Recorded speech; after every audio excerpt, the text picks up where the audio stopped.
Alright, Metal Kitten here with In the Pit Radio, talking with Max Cavalera. How are you doing today, Good. sir? How are you? Alright, so how's the tour going? Yeah, the tour's going great. We have like, we've done a week now, a little bit more than a week.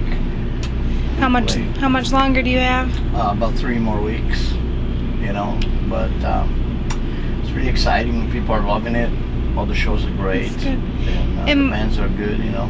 It must make it easier to have some of your family on tour with you also. Kind of your brother and your wife. Does that make it easier or less stressful to tour?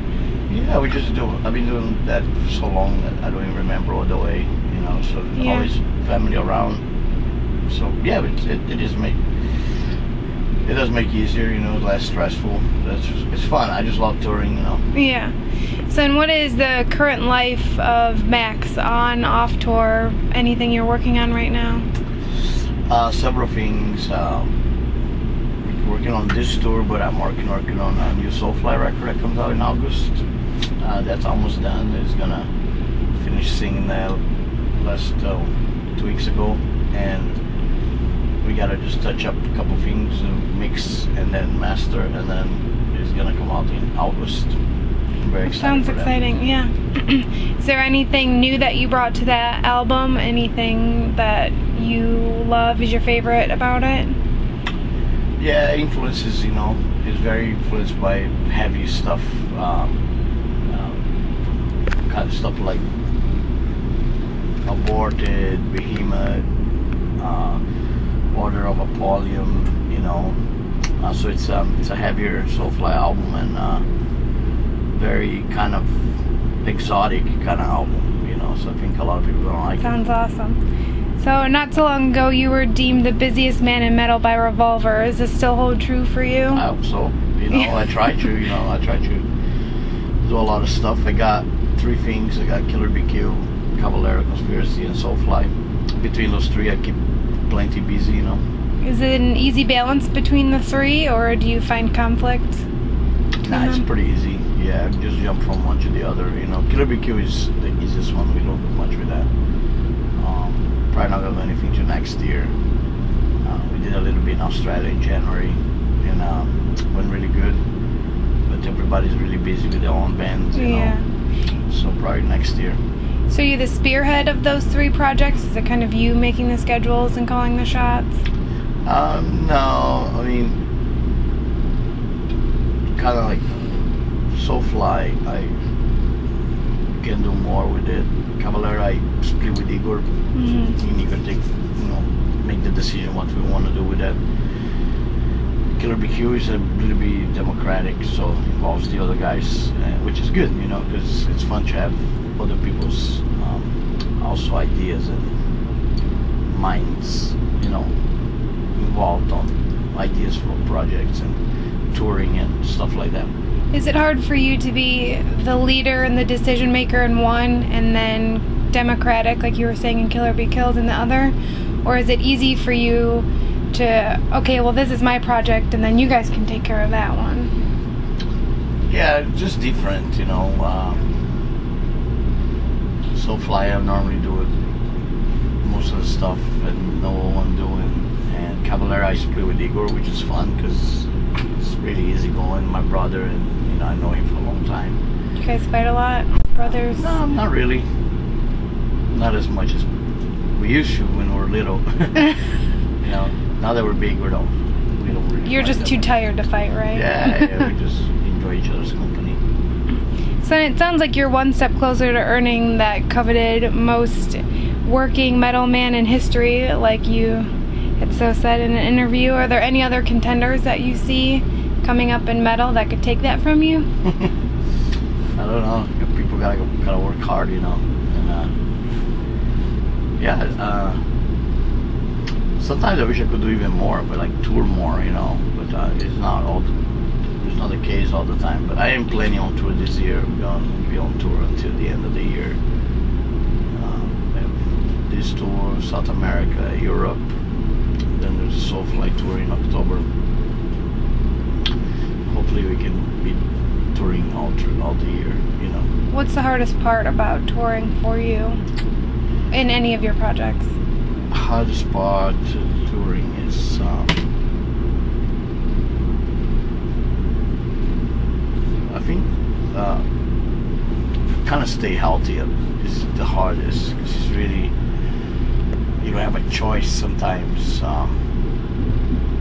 You don't eat all day, and then the only thing you get is pizza at 2 in the morning.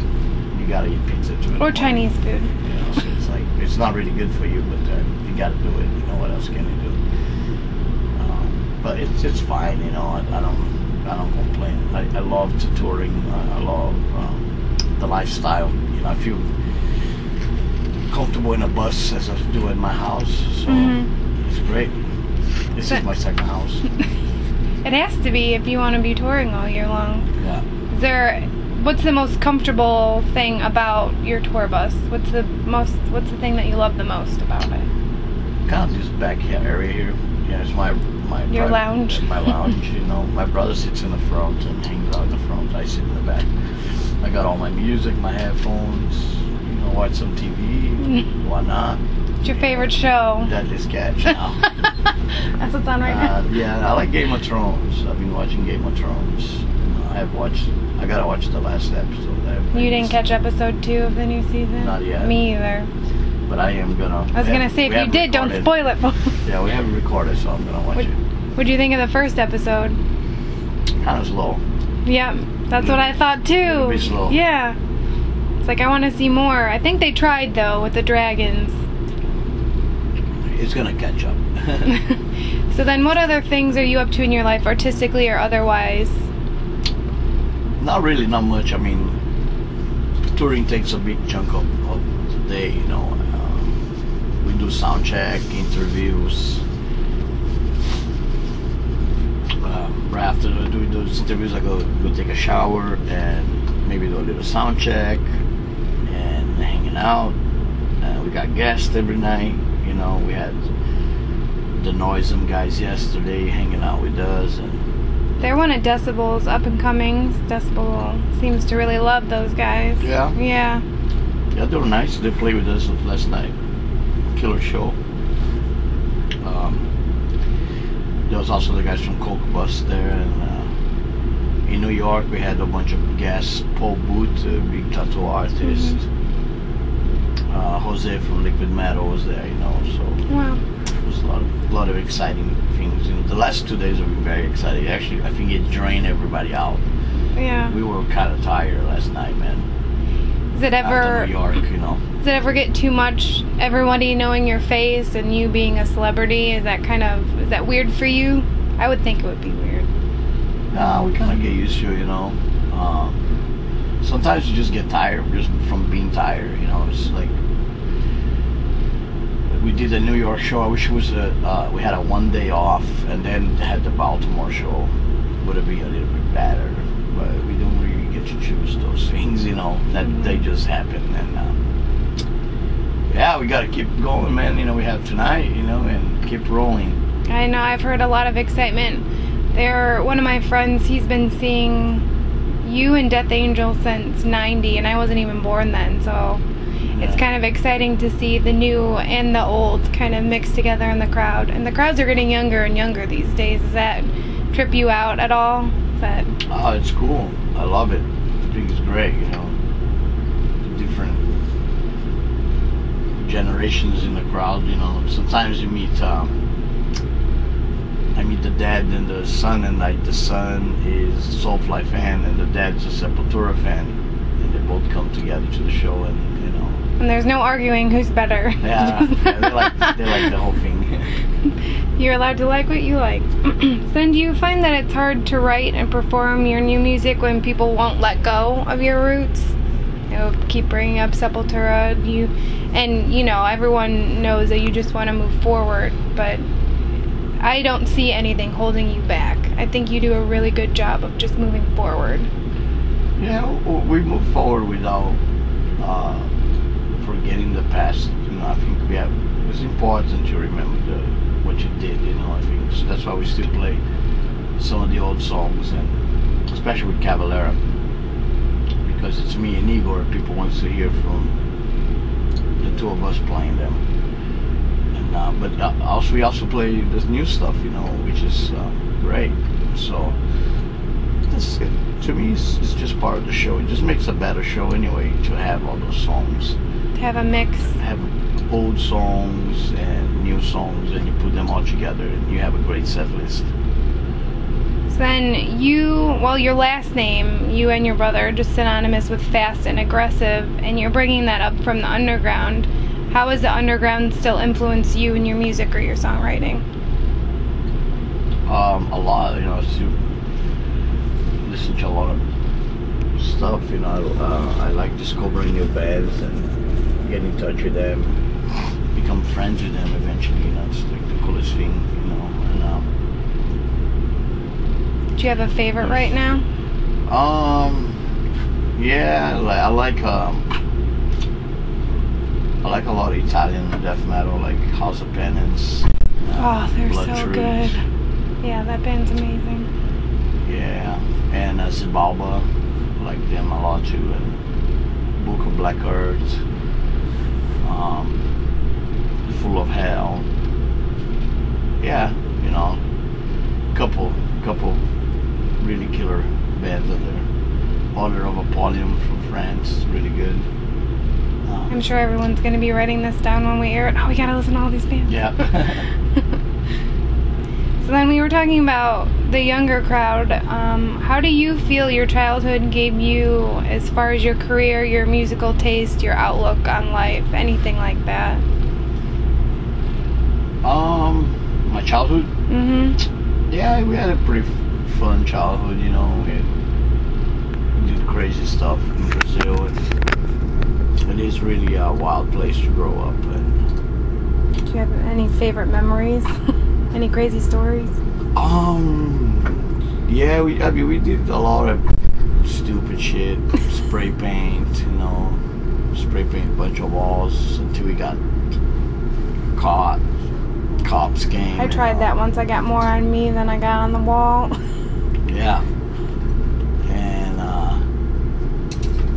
you know, just and then the band came in, and we started using more of our time with Sepultura, you know, spending more time with the band, which was good, you know, because otherwise it would have been just trouble. So then what was the turning point for you to begin writing your music? Writing or performing? Well, when I was really young, you know, we decided to stop going to school. Me and Nico dropped out of school, and how young? 13. You know, and I told my mom, we don't want to go to school anymore, you know. We just wanted to make music. You know, and she was a little upset first, but I think she understood. And I think she probably understands, you know.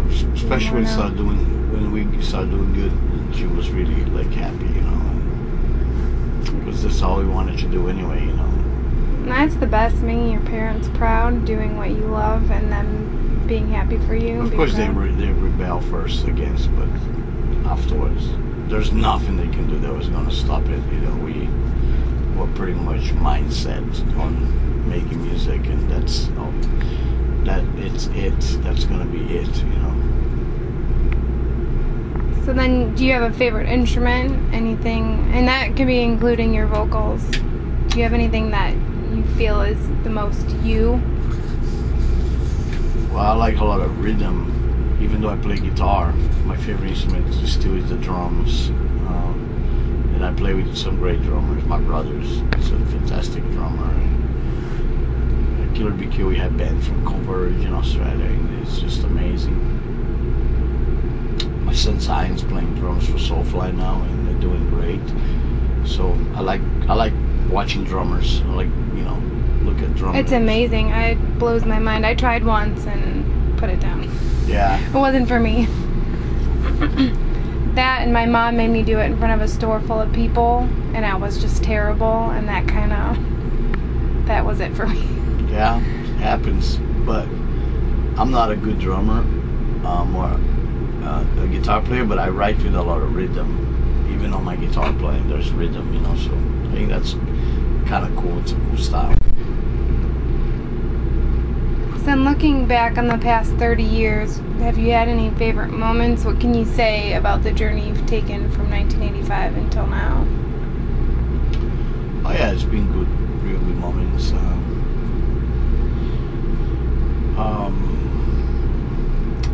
Touring with the Ramones in South America, Sepultura was a highlight.